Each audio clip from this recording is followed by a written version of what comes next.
Olá, professor! Hoje eu quero bater um papo com você sobre uma dificuldade que aparece bastante aí na sala de aula, a disgrafia. Você já percebeu algum aluno que parece assim evitar qualquer atividade de escrita? Ou aquele aluno que tem uma letra difícil de entender? Pois é, pode ser que ele tenha disgrafia e precise aí de um olhar seu um pouco mais atento, ok? Eu sou a Mara Duarte da Costa e eu sou a mentora aqui da Rema Neuroeducação. E já passei por isso muitas vezes na minha prática. Mas a boa notícia é que tem muita coisa que dá pra gente fazer para poder ajudar essa criança.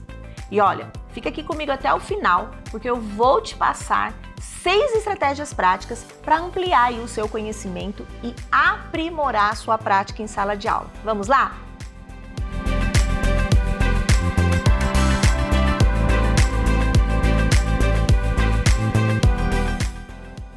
Mas afinal, o que é a disgrafia? Sabe aquela criança que escreve super devagar e quando termina, a gente mal consegue entender o que é que foi escrito? Muitas vezes ela escuta, capricha na letra, mas não é questão de capricho.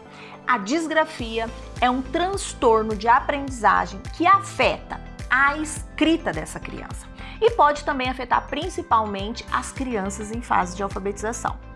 E sabe o que é mais complicado, professor? Sabe o que acontece nesses casos? Muitas vezes ela sabe o conteúdo, mas não consegue registrar no papel.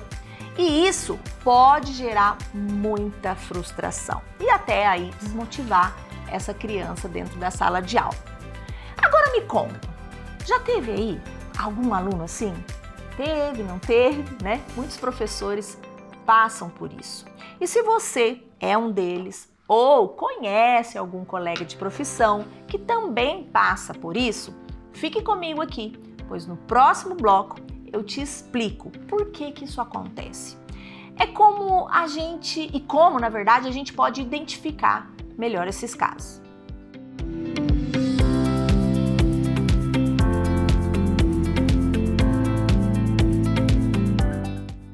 Mara, e os sinais da disgrafia?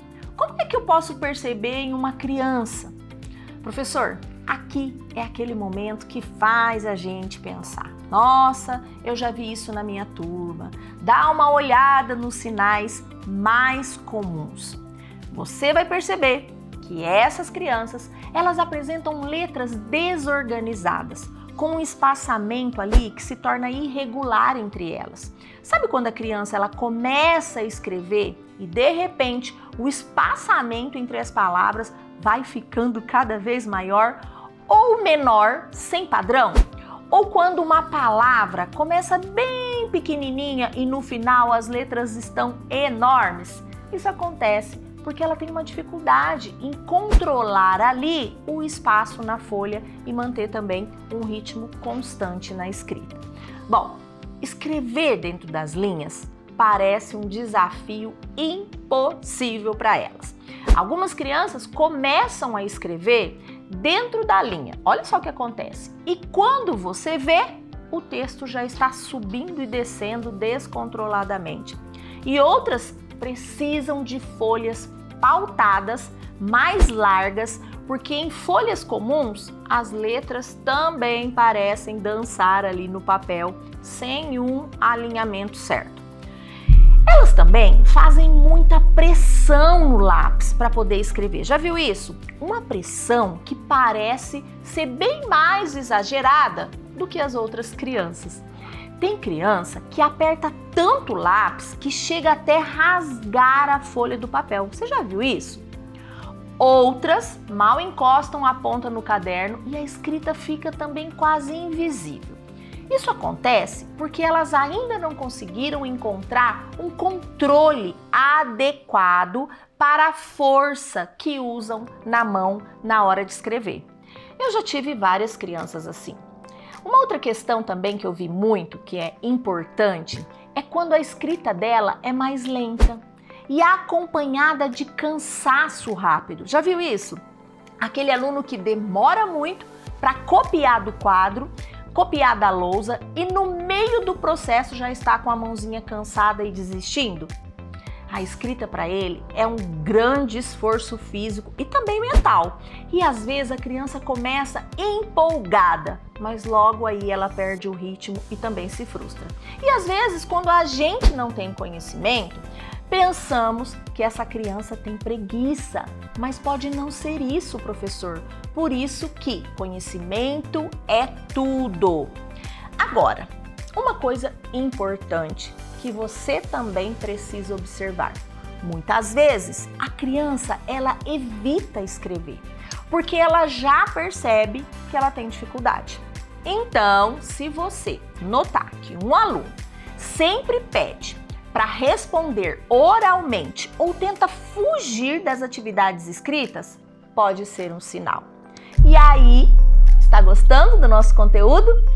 Então, vamos fazer o seguinte? Ative o sininho aqui, inscreva-se no nosso canal da Rema Neuroeducação para que cada vídeo você possa receber aí. Nós vamos mandar passo a passo para você aplicar atividades aí na sua jornada de sala de aula, promovendo melhor a inclusão, valorizando a neurodiversidade. Porque aqui nós acreditamos que cada criança é um mundo e nós te preparamos, professor, para cada uma delas.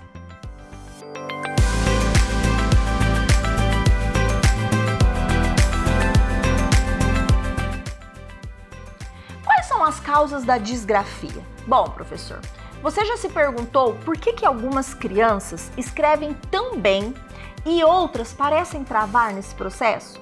A disgrafia pode ter várias causas. E olha só algumas delas, vou trazer aqui para você. Primeira causa, coordenação motora fina ainda imatura. Sabe aquela dificuldade em segurar o lápis direitinho? Pois é, a criança pode segurar o lápis com muita força, deixando a mãozinha dela cansada rapidamente.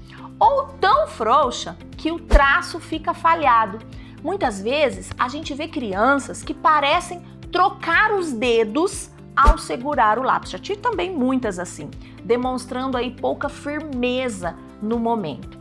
Então, o que nos indica que existe aí algo para ser trabalhado em relação à coordenação motora fina dela.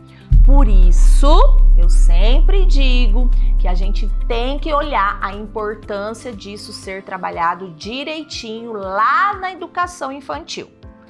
Segunda dica. Dificuldade no planejamento motor. O cérebro da criança até sabe o que ela tem que fazer, mas na hora de passar para o papel, tudo sai bagunçado. Já viu aquela criança que escreve com um traço tremendo, demora demais para completar cada letra ou para na metade da palavra sem motivo aparente? Isso pode ser um sinal de que a dificuldade está no planejamento dos movimentos dessa criança. Um outro ponto importante são os fatores neurológicos e genéticos.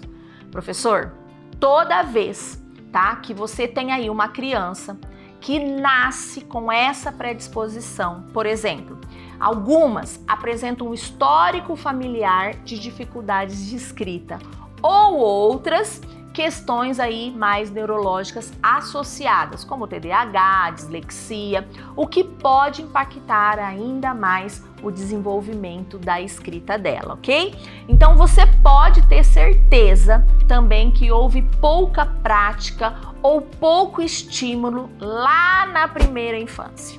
Muitas vezes essas crianças não tiveram o contato suficiente com materiais que ajudassem aí no desenvolvimento motor lá na educação infantil. Volto a dizer isso, né? Crianças que tiveram poucas oportunidades de desenhar, de pintar, de brincar com massinhas ou até mesmo de manipular objetos nas suas atividades do dia a dia.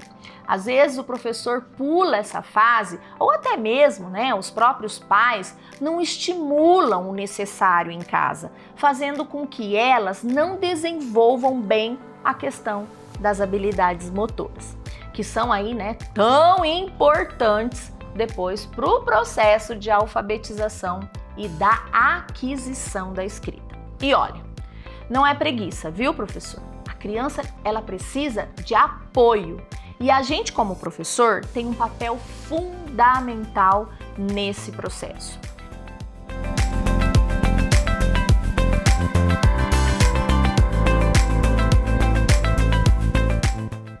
A disgrafia não é igual para todas as crianças. E eu sei que às vezes a gente pode até confundir aí, né, os tipos, mas calma, eu vou te explicar direitinho. Olha só, nós temos a disgrafia motora. Já ouviu falar?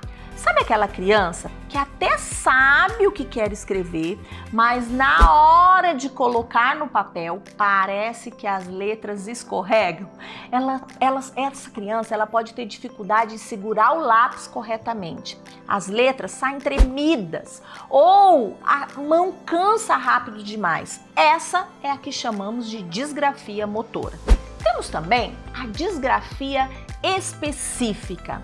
Aqui o problema não é só a letra, mas o jeito de organizar a escrita.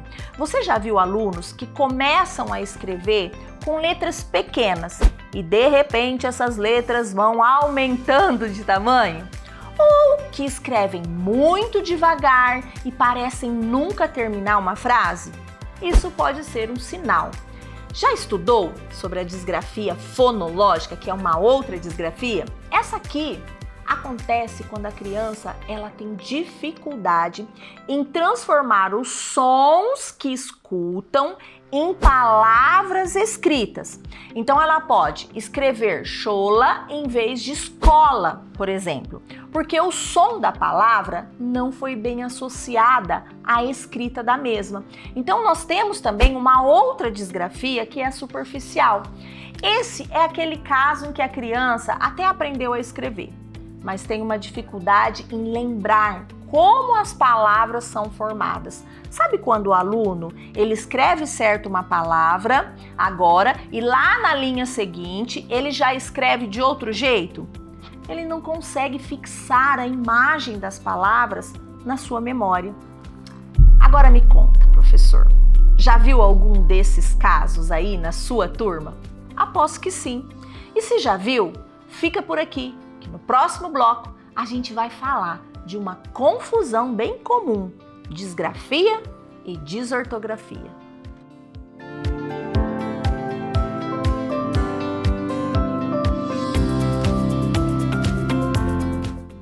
Mara, como eu posso diferenciar a disgrafia da desortografia? Ah, professor, essa é uma dúvida, mas é super comum. Muita gente acha que disgrafia e desortografia são a mesma coisa. Mas olha só, a diferença existe sim, tá? A disgrafia está relacionada com a forma da escrita, ou seja, é quando a criança tem dificuldade em fazer as letras proporcionais, manter o alinhamento no papel e escrever de forma legível. Já a desortografia, ela tem relação com as regras da escrita. Como assim, Mara? Sabe quando a criança ela pode trocar letras parecidas? Esquecer acentos, separar palavras erradas ou até inventar formas de escrever? Já viu um aluno que escreve chola em vez de escola? Ou muito em vez de muito? Isso pode ser desortografia. A dica que eu deixo aqui, que pode te ajudar a diferenciar uma coisa da outra, é bem simples. Se a dificuldade está no traçado da letra e na organização da escrita, estamos falando do quê? Estamos falando da disgrafia.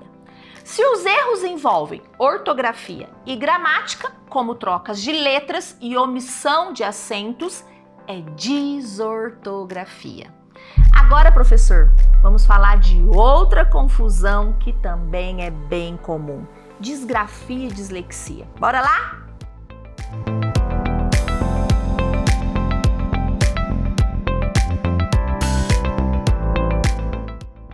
Agora, professor, vamos falar de outra confusão também que é bem comum: a disgrafia e a dislexia. Mara, disgrafia e dislexia é a mesma coisa? Essa aqui é uma outra dúvida que é bem comum entre os professores. Muita gente confunde, viu, disgrafia com dislexia, porque as duas, elas podem afetar o aprendizado da escrita, mas na prática elas são bem diferentes. Então, fique atento com isso e veja quais são as diferenças que existem entre elas. Enquanto a disgrafia, a criança ela pode saber exatamente o que ela quer escrever, mas na hora de colocar no papel, as letras saem desorganizadas, tortas, desalinhadas. Na dislexia, isso parece diferente, porque ela afeta a leitura e a compreensão. A criança, ela pode ter dificuldade para reconhecer as palavras, para juntar as sílabas ou para entender as frases. Sabe aquele aluno que lê devagar, que pula palavras ou troca letras ao ler ali em voz alta na sala de aula? Isso pode ser um indício de dislexia. Por isso que conhecimento nessa hora é fundamental, né? Mas eu sempre digo que conhecimento correto não é em qualquer lugar e não é qualquer conhecimento. É ter conhecimento profundo que vai fazer a diferença. E eu sempre digo também que professor não tem dificuldade. O que professor tem é falta de conhecimento. Agora tem um detalhe que também a gente tem que olhar para ele. Algumas crianças podem ter as duas condições ao mesmo tempo, sabia? Então, se o aluno tem dificuldade tanto para ler quanto para escrever, é sempre bom observar com mais atenção e buscar também, professor, um acompanhamento adequado para essa criança. Pode ser uma psicopedagoga, pode ser uma fonoaudióloga, tá? Fique atento a isso. E aí, já teve algum aluno que te deixou alguma dúvida aí entre ter dislexia ou disgrafia? Compartilhe a sua experiência aqui nos comentários. E se você quiser se aprofundar ainda mais em neurodiversidade, em inclusão, conheça aí os nossos cursos de pós-graduação aqui da Rema Neuroeducação.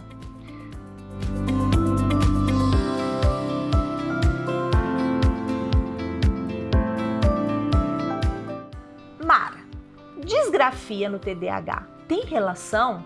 Professor, na maioria dos casos, se você tem um aluno com transtorno do déficit de atenção com hiperatividade, que é o TDAH na sala de aula, é bem provável que ele também tenha aí alguma dificuldade na escrita. Mas por que, Mara? O TDAH, gente, ele afeta a atenção, ele afeta a organização, o controle motor fino e tudo isso impacta corretamente na escrita. E a criança, ela pode escrever rápido demais, sem planejar, e o que deixa aí as palavras também ilegíveis, se distraindo aí no meio da frase e esquecendo o que é que ela estava escrevendo e até ter dificuldade em manter o foco por tempo suficiente para finalizar um texto. Sabe aquele aluno que escreve 2 frases e já está entediado, querendo já fazer outra coisa aí na sala? Ou aquele aluno que no final do texto parece que foi outra pessoa que escreveu, de tão diferente que está o traçado da letra? Pois é, pode ser uma relação entre a disgrafia e TDAH. Então, professor, uma boa estratégia é dividir as atividades de escrita em partes menores, tá? Dar mais pausas e, sempre que possível, oferecer aí alternativas, como o uso de computador ou ditado de texto. Assim, a escrita se torna menos frustrante e também mais acessível para eles.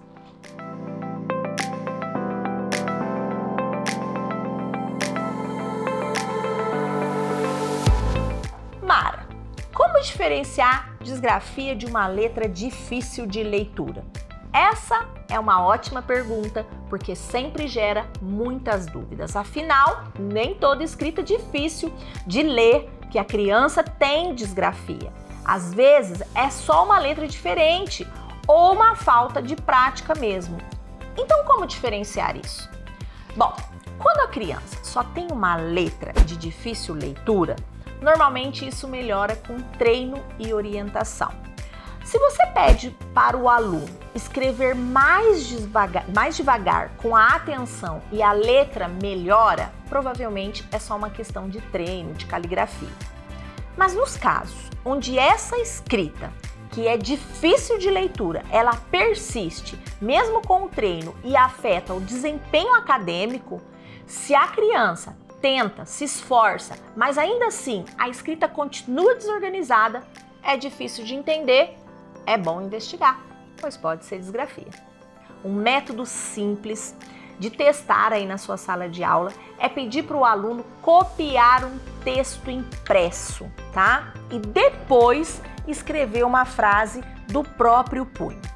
Se a cópia ficar bem mais organizada do que a escrita espontânea, pode ser também um sinal de disgrafia.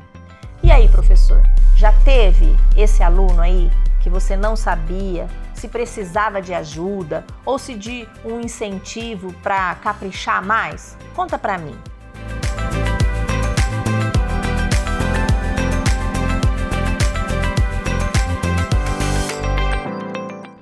Agora, eu quero te passar 6 estratégias práticas para ajudar a lidar com a disgrafia na sua sala de aula.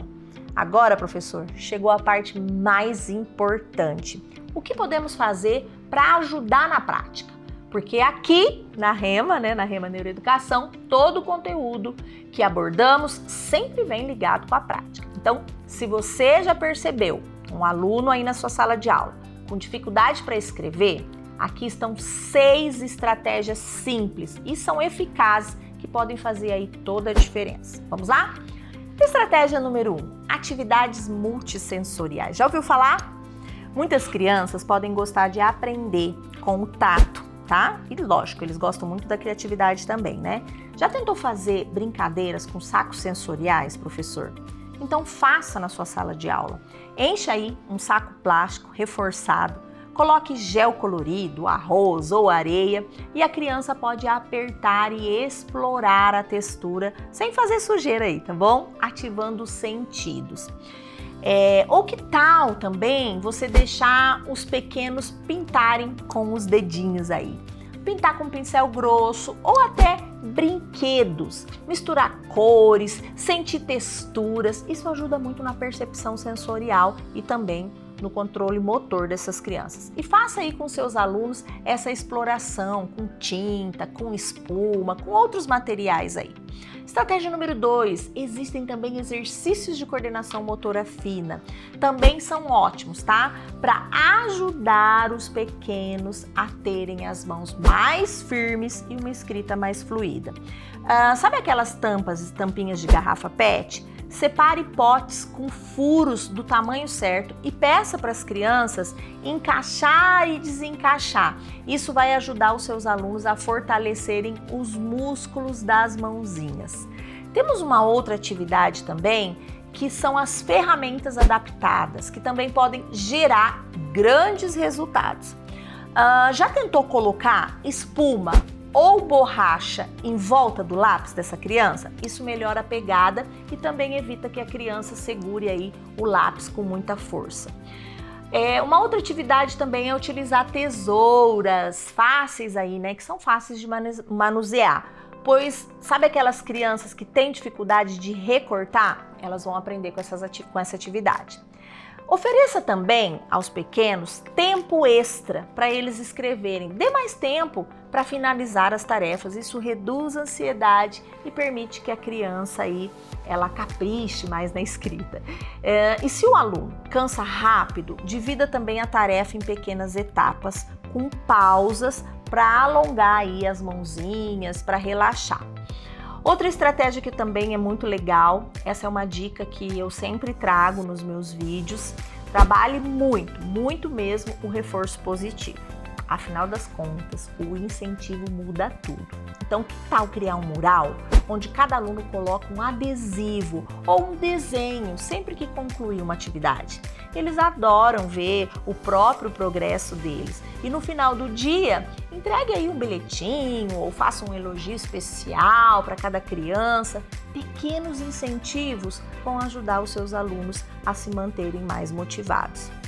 E que professor não quer isso, não é verdade? Que a criança não quer fazer isso, não é verdade? Tem uma outra estratégia que a gente chama de tecnologia. Usar a tecnologia a favor da aprendizagem na sala de aula. Pode ser difícil no começo, mas com o tempo você vai ver que algumas ferramentas, como aplicativos de desenhos, aplicativos de coordenação para trabalhar coordenação motora, são materiais incríveis e por meio deles as crianças podem desenhar com os dedos, fortalecer a coordenação sem precisar forçar tanto aí as suas mãozinhas. Eu sei que muitas vezes não depende só de você, né, professor, para que o uso dessas ferramentas aí na sua sala de aula, né, para que haja mais tecnologia, sejam de fato implementados dentro da escola. Mas você, enquanto um educador e também enquanto um agente de inclusão, pode sim sugerir essas pequenas melhorias para transformar a vida dos seus alunos e deixar aí as suas aulas muito mais envolventes, leves, divertidas ao mesmo tempo, estimulando sempre o aprendizado dos pequenos. E aí, professor, você já conhecia algumas dessas estratégias? Qual que você ficou aí com vontade de testar? Me conta aqui nos comentários. Eu sempre digo que a busca por mais conhecimento, ela é a chave que transforma a prática em sala de aula e também fortalece aí a inclusão. Então não duvide, tá? Que com conhecimento todos nós podemos criar um ambiente que valoriza e um ambiente neurodiverso. Isso acolhe cada aluno em sala de aula na sua individualidade. Cada criança é um mundo, professor, e nós te preparamos para cada uma delas.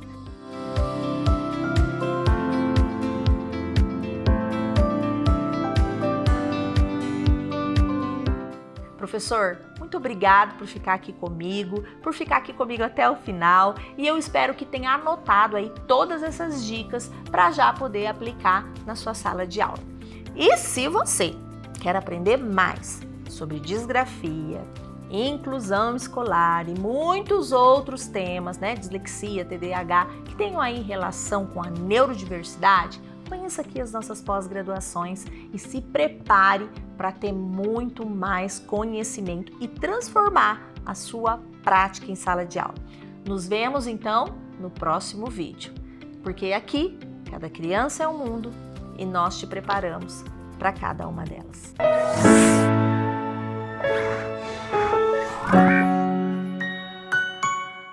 Obrigado por assistir até o final. E se você gostou desse vídeo, então não se esqueça de curtir e compartilhar com seus amigos. Isso ajuda muito a gente a disseminar o conhecimento para muito mais pessoas. E se ficou alguma dúvida ou sugestão, pode deixar aqui embaixo nos comentários que teremos o maior prazer em responder. Eu adoro quando vocês contam as histórias de vocês em sala de aula, porque isso enriquece muito a discussão. E aqui na Rema, o conhecimento não tem fim. Quer saber mais? Clique aqui no vídeo que está aparecendo na sua tela para aprender ainda mais. Até a próxima!